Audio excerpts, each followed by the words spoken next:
Bill Dudley, how do you know or discern a recession coming? The distinction of a 1994 soft landing, looking at a Goldilocks recession, if you will, of Greenspan, or a more difficult recession. How do you get out front of that intellectually? I don't think it has to be a really deep recession. I mean, deep recessions typically occur when something breaks, like the global financial crisis is a good example of that. I think what the Federal Reserve has to do is generate enough slack in the economy to bring down inflation. That means the unemployment rate has to go up. The problem that the Fed has is it's very hard to push the unemployment rate up only a little bit. Every time the unemployment rate's gone up by more than 0.5%, you've had a full-blown recession. There's no reason to think that it's going to be any different this time. Will the chairman today say what you say in your essay, that suddenly employment as a mandate is subservient? Is that where we're heading? Well, that's what the Fed already sort of told us in their FOMC statement. They took out the reference to the labor market remaining so strong. They're very much focused now on inflation as opposed to employment, because the labor market is too tight as opposed to not tight enough. So I think he'll reiterate the message that we heard in his press conference last week. I think also, though, he will not talk about a hard landing. The Fed is still going for a soft landing. Of course they should. The problem is it's just going to be very difficult for them to pull this off. Bill, a lot of people in the market right now are trying to draw a distinction between a soft recession or a shallow one and one that is much more damaging. What is the characteristic of the hard landing you envision? Well, I think it's going to be a relatively mild recession at this point because the financial system looks like it's pretty solid. Household and business balance sheets look like they're pretty solid. You really get a deep downturn when things in the financial system break and the ability to supply credit to people becomes impaired. I don't expect that to happen this time. So I would expect a mild recession like 1990 or 2001, not a deep recession like 73, 74, or, of course, the great financial crisis. A lot of people would push back, Bill, and say that this Fed has no appetite for causing a recession. They don't seem to want to do that, and that they will eventually pivot away from raising rates as much as people currently expect. Why do you think that's not the case? Why do you think they're going to take a page from Paul Volcker? Well, I don't think they want a recession. The problem is that if you're going to get inflation down, you need more slack in the economy. And it's very hard to generate more slack in the economy without actually generating a recession.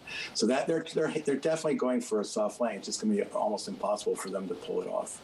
But is the assumption you're making, Bill, that they're not going to blink even when the data turns more dramatically than we already have seen it having? I mean, Larry Summers was talking about a 5% unemployment rate over the next 5 years. Where do you think their tolerance is?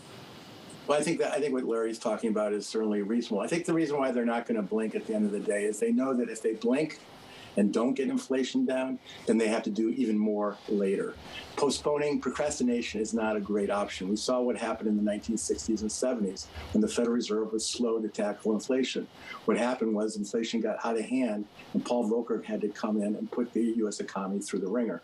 So the Fed wants to do what's necessary in the near term so they don't have to do a lot more in the longer term. But it is in the longer term that you really see the full effects of monetary policy taking shape. It operates with a lag. We all understand that. So I guess the question is, if they're front-loading and aggressive, are they going to see it reflected in the actual data we're getting, or do they risk just moving way too aggressively and then the data turns all at once?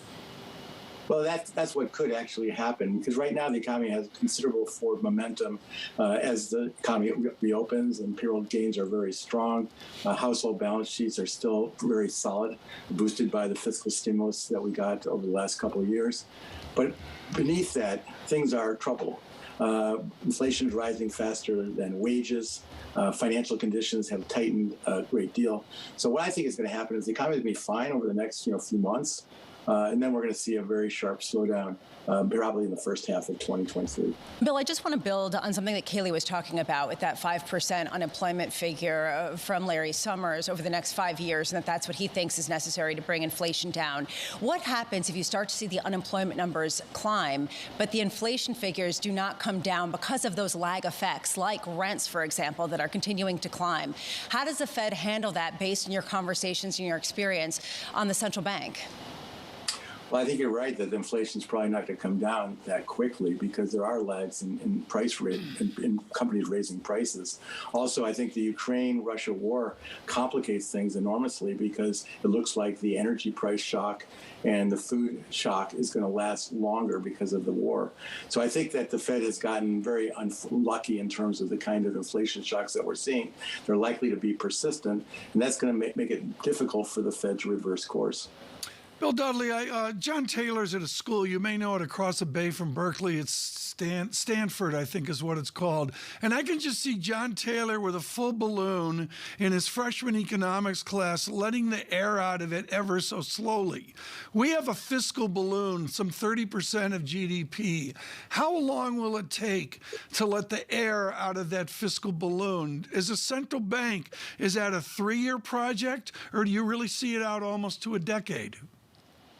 I don't think it should take as long as a decade, but fiscal policy is a factor behind why we're probably going to see a sharp slowdown at some point. Because fiscal policy, while it has been very stimulative over the last 2 years, that stimulus is over.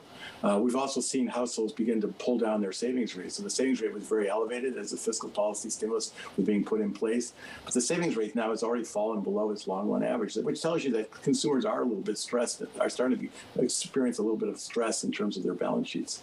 Bill Dudley, required reading, folks, before the testimony of Chairman Powell, the Humphrey and Hawkins testimony, a monetary report by the Chairman of the Federal Reserve. And we'll get Bill Dudley out on social here as quick as we can. You can see that, of course, at Bloomberg.com. He speaks of a hard landing is well. Bill, I look at this and I think if Jerome Powell was to read your essay, you wonder how he would amend his discussion today. I mean, he's not going to say hard landing, but how does he how does he address the probabilities, the set of outcomes that we may see? Well, he's made it more clear that it's going to be more difficult. The longer inflation stays as high as it's been, the harder the Fed's job is. And he's admitted that in his press conference. So I think today he's going to make it clear that this is not going to be easy. He's going to talk about that there is a path to a soft landing. I think that path is extraordinarily narrow. He won't talk about how narrow that path is. He'll just talk about that's what the Federal Reserve is trying to seek and pull off this time. Bill, what kind of financial breaking do you foresee being a trigger for the Fed? And I say this as the yen weakens to the weakest levels we've seen versus the dollar since 1998. And people are starting to get concerned about deteriorating liquidity in certain bond markets. Well, I think the biggest area of stress, frankly, is going to be low and moderate income countries who are hurt by, one, a stronger dollar, higher grain prices, and higher energy prices. For poorer countries, grain and energy is a pretty significant portion of the household consumption basket. So they're going to be hit very severely over the next 12 to 18 months. So I expect a lot of sovereign debt problems in the next year or two. And that's going to just be more problematic for the global economy. So, Bill, at what point does a strong dollar create a real issue? And this is something that I was thinking about, especially as a growing number of investors see the dollar as the main hedge against equity weakness. At what point is it a trigger for the Fed? Well, the Fed actually is not unhappy with the dollar being stronger because a stronger dollar holds down U.S. inflation by making import prices cheaper, and it also slows down the economy by reducing U.S. export competitiveness. So when you think about the Fed wants tighter financial conditions, higher bond yields, weaker stock prices, stronger dollar, the dollar is actually the most attractive of those three things because a stronger dollar actually increases your purchasing power. So the dollar strength is not something that the Federal Reserve views as a bug. They view this as a feature.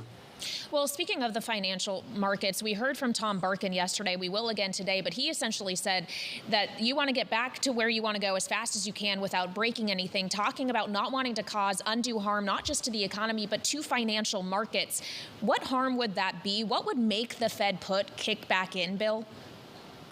I think you'd have to see some sort of calamity in financial markets that impeded market function, impeded the ability of banks to lend money to households and businesses.